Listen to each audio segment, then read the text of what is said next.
ایک عیسائی رہتا تھا، بڑا مالدار تھا، بڑی سارے اونٹ گائیں بھیڑ بکریاں رکھی ہوئی تھی، اور حضرت شرف الدین رحمت اللہ علیہ کی بڑی مخالفت کرتا تھا۔ اور یہ جو آپ کا غریب مرید تھا، یہ اس کا پڑوسی تھا، ایک دن بلا کے نا ان کو کہنے لگا کہ تو کدھر جا کے جو ہے وہ ٹکرے مار رہا ہے، وہاں سے کچھ نہیں ملنے والا، وہ تجھے کیا دیں گے جن کی خانقاہ خود چندے پہ چلتی ہے، مدرسہ چندے پہ چلتا ہے، مسجد چندے پہ چلتی ہے، تیری بیٹی کا معاملہ کہاں حل ہوگا؟ تو اس درویش نے کہا کہ تو میرے پیر کو نہیں جانتا، تو مجھے میرا محبوب نہیں ڈٹھا، تو پتہ نہیں نا، تو اس رستے کا مسافر نہیں، تو نہیں جانتا، ان کا بس چلے نا تو وہ ہر قیمت میں میری بیٹیوں کی شادی کرا دیں۔ اب وہ عیسائی تھا، کہنے لگا اچھا چلو ٹھیک ہے، اگر اتنی بات ہے نا تو جاؤ ان سے جا کے کہہ دو کہ 6 سال کے لیے میرے ساتھ معاہدہ کر لیں، تو میرے جانوروں کو چارہ ڈال دیا کرے، 6 سال ڈیوٹی کرے، میں 6000 دینار دے دیتا ہوں۔ وہ میرے ساتھ 6 سال میرے جانوروں کو چارہ ڈالے، رکھتے ہیں نا اب چارہ ڈالنے کے لیے ایڈوانس پیسے دے کے، اب تو لوگ انہیں بھی غلام ہی بنا لیتے ہیں، بڑی تھوڑی تنخواہ دیتے ہیں، ظلم کرتے ہیں، پورا معاوضہ نہیں دیتے۔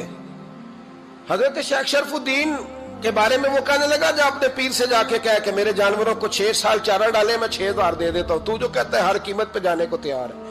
اس نے جب یہ بات کی تو مرید نے ناراض ہو گیا، وہ لڑائی ہو گئی، گریبان پکڑ لیا، جھگڑا ہوا، بات بڑی دور گئی، اس طرح کی بات کرتا میرے حضرت کے بارے میں، تیرے جیسے کئی میں وہاں کام پہ رکھا دوں۔ جب وہ بڑی بحث ہوئی، بات محلے میں علاقے میں پھیل گئی، دنیا نے سن لی، تو شیخ شرف الدین تک بھی پہنچ گئی۔ اس طرح جھگڑا ہوا ہے، لوگ سو گئے عشاء کی نماز کے بعد، حضرت صاحب نے نا سر پہ کپڑا لیا، اس عیسائی کے دروازے پہ دستک دی، وہ باہر آیا، فرمانے لگے لوگ تو سوچ سمجھ کے ملازم رکھتے ہیں، تو نے بھی تو سوچ ہی لیا ہوگا، تبھی تو مجھے آفر کی ہے، تو اپنی آفر پہ قائم ہے، واقعی مجھے رکھ لے گا اور 6000 دینار دے دے گا؟ کہنے لگا جا بابا کام کر اپنا۔ فرمایا نہیں، تو نے اتنے لوگوں میں بات کی، اتنی بحث ہوئی، تو قائم ہے؟ کہنے لگا میں تو قائم ہوں، پر آپ نے نہیں قائم رہنا۔ فرمایا میں سوچ سمجھ کے آیا ہوں۔ اس نے کہا آپ ڈیوٹی کریں گے، بھینسوں کو چارہ ڈالیں گے؟ فرمایا ایک شرط، بس جب اذان ہو جائے نا تو مجھے رب کی نماز پڑھنے کی اجازت دے دینا، باقی صبح و شام جو تو کہے گا۔ اگر اس غریب کی بیٹیاں بیائی جائیں تو مجھے اور کیا چاہیے، اس کی 6 بیٹیوں کا بوجھ ہے اس کے سر پہ، تو مجھے رکھ لے۔ اللہ اکبر۔ وہ کہنے لگا چلے پہ میرے ساتھ خط بندگی کر لیں، آج کل ہم اسٹام کرتے ہیں، اس زمانے میں خط بندگی ہوتا تھا، غلامی کا خط، قاضی شہر کے پاس، یعنی اس کا خیال تھا کہ چلو اسٹام کی بات کروں گا تو بھاگ جائیں گے۔ فرمایا چل میں تیار ہوں۔ قاضی تک گئے، طے ہو گیا، 6000 دینار دے دیے۔ حضرت نے مرید کو بلایا، فرمایا پتر یہ لے جا، جا میری بیٹیوں کو روانہ کر دے۔ کہنے لگا حضور یہ کیا کر رہے ہو آپ، کچھ سوچیں۔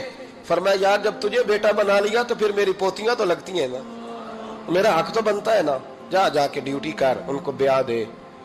بات پھیل گئی، بادشاہ بھی عقیدت مند تھا، وہ 12000 دینار لے کے پہنچا۔ کیا بتاؤں ان رب کے بندوں کا دل کیسا ہوتا ہے، کیا درد ہوتا ہے، کیا رنگ۔ 12000 دینار لے کے بادشاہ آیا اور آ کے حضرت کو پیش کیے کہ حضور آپ دیں اس عیسائی کو ڈبل دیں اور جائیں کام کریں۔ آپ فرمانے لگے تو پیسے دے، شرطیں نہ لگا، میرا جہاں دل کرے گا میں خرچ کروں گا، مجھے تو مزہ ہی اب آنے لگا ہے، ابھی تو لطف آ رہا ہے، ابھی تو ذائقہ آیا ہے کچھ کرنے کا، پیسے دینے ہیں تو دے، پابندی نہ لگا، جہاں میرا دل کرے گا میں۔ اس نے کہا حضور ٹھیک ہے رکھ لے۔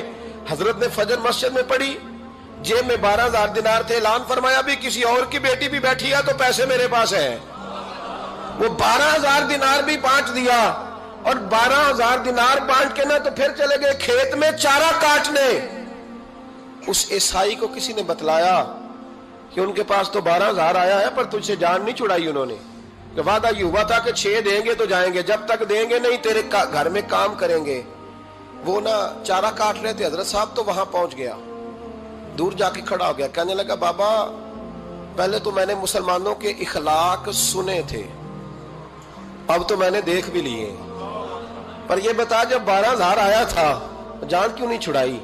تو حضرت چارہ کاٹتے کاٹتے رو پڑے، فرمانے لگے تو نہیں نہ جانتا یہ بیٹیاں سانجی ہوتی ہیں، پتہ نہیں نا، میرے رسول پاک نے تو حاتم تائی کی بیٹی کے سر پہ کپڑا رکھ کے کہا تھا بیٹیاں برابر ہوتی ہیں، تو یہ نہیں پتا جب اس کی 6 بیٹیوں کی شادی ہوئی ہے، میرے اندر روحانیت کتنی بڑی ہے. فرمایا پھر 12,000 آیا ہے تو 2-4 بچیاں پھر گئی ہیں. مجھے نہیں پتا میں اندر سے راضی کتنا ہوں. میں تیری نوکری کرتا رہوں گا, پتہ نہیں اللہ کتنی بیٹیوں کو بیاہ دے گا.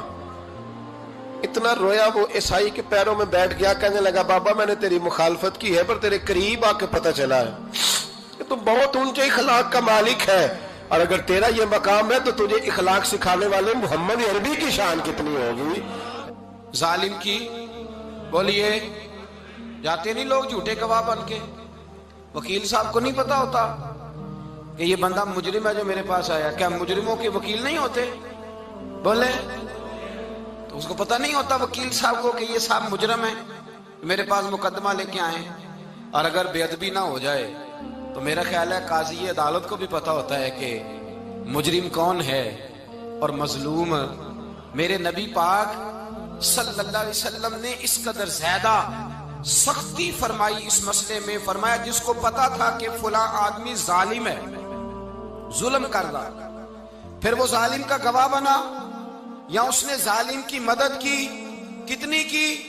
شارحین لکھتے ہیں چاہے اس نے ایک جملہ بول کے کی, چاہے ایک, سارے بولیے, چاہے ایک غریب کو اس نے ظلم کیا تو کہتے ہیں علاج یہ سی, چاہے ایک جملہ بول کے کی. شارحین اس حدیث کی شرح میں لکھتے ہیں ایک جملہ بول کے چاہے مدد کی. جس بندے نے کسی ظالم کی مدد کی کسی مقدمے میں یا کسی صورت میں اور اسے پتا تھا یہ ظالم ہے, میرے نبی پاک صلی اللہ تعالی علیہ وسلم فرماتے ہیں اگر اس نے مدد کی, ابھی ظالم کی بات نہیں ہو رہی, ظالم کے مددگار کی بات ہو رہی, اگر کسی نے ظالم کی مدد کی تو حضور فرماتے ہیں خدا بھی اس سے بری ذمہ ہے, رسول بھی اس سے بری ذمہ ہے. سنبھال کے رکھے اپنی نمازیں, قربانیاں, حج, زکوٰۃ سنبھال کے رکھے. اگر ظالموں کا مددگار ہے, الیکشن آ لینے دے, آپ کو نظر آ جائے گا کون کون ظالموں کا مددگار ہے, نظر آ جائے گا. اپنی جیب سے لوگ پیسے دے کے ظالموں کی مدد کریں گے, ان کے فلیکس چھپوائیں گے, بورڈ لگوائیں گے, جیبوں سے پیسے دے کے. ہم نے خود آگ لگائی ہے چمن میں اپنے, بے سبب گردشی ایام کو الزام نہ دو. ہم نے خود نور کا ظلمت سے کیا ہے سودا, کر کے توہین سحر شام کو الزام نہ دو. ظالموں کے مددگار میدان میں آ گئے, یہ چھوٹا لفظ نہیں. میرے حبیب پاک صلی اللہ علیہ وسلم نے فرمایا جو ظالم کا مددگار ہے سن لے جو سجن کے ساتھ کچہری جاتا ہے, وہ یاد رکھے جو دوست کا گواہ بنتا ہے, وہ یاد رکھے جو کہتا ہے میں مانگی گیا تھا, مجھے بلایا گیا تھا قبضہ چھڑانے کے لیے کسی غریب بیوہ کی جائیداد پہ, کب وہ سن لے تو مدد کر کے نہیں آیا, تو خدا کے ذمے سے نکل گیا ہے. رسول پاک نے فرمایا تیرا میرا تعلق ختم ہو گیا, تو ظالم کا مددگار ہو گیا. پھر تو کہتا میں بے چین ہوں, میں بے قرار ہوں, میں آزمائش کا شکار ہوں. پلٹ کے دیکھ تو صحیح تیرا گناہ کتنا بڑا ہے. میرے نبی پاک صلی اللہ علیہ وسلم کا ایک اور فرمان سن لیں, ابن ماجہ ابو داؤد میں موجود ہے. اس حدیث کو آپ نے یاد کر لینا ہے, کر لیں گے انشاءاللہ, سارے کہیے انشاءاللہ کر لیں گے یاد. حضور صلی اللہ علیہ وسلم نے فرمایا اگر تو ظالم کی مدد کرے گا نا, یہ لفظ دل کی تختی پہ لکھ لینا, یہ مکافات عمل ہے, مکافات عمل دنیا, ادھر کرو گے تو ادھر بھرو گے. فرمایا اگر تو کسی ظالم کی مدد کرے گا, سن لے حضور کا فرمان ہے, اگر تو ابن ماجہ ابو داؤد سیاہ میں موجود ہے, فرمایا اگر تو کسی ظالم کی مدد کرے گا تو رب تعالیٰ مرنے سے پہلے تیرے اوپر بھی ظالم کو مسلط کر دے گا.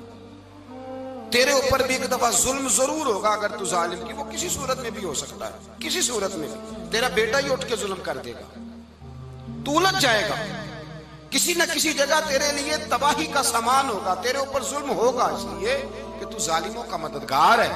چاہیے یہ تھا کہ تو مظلوم کی مدد کرتا, انسانی ایمانی یقین کا فریضہ سر انجام دیتا, تو ظالموں کا مددگار ہو گیا. ٹٹول کے دیکھ لیں, رزلٹ نکال کے دیکھ لیں, ہمارے زمانے میں ظالموں کے مددگار زیادہ ہیں. اتنی لمبی زبانیں نکال کے ظالموں کی مدد کرتے ہیں. بڑے بڑے کالم نویس اللہ نے انہیں قدرت دی لکھنے کی, تو اپنا قلم ظالموں کی مدد میں خرچ کرتے ہیں.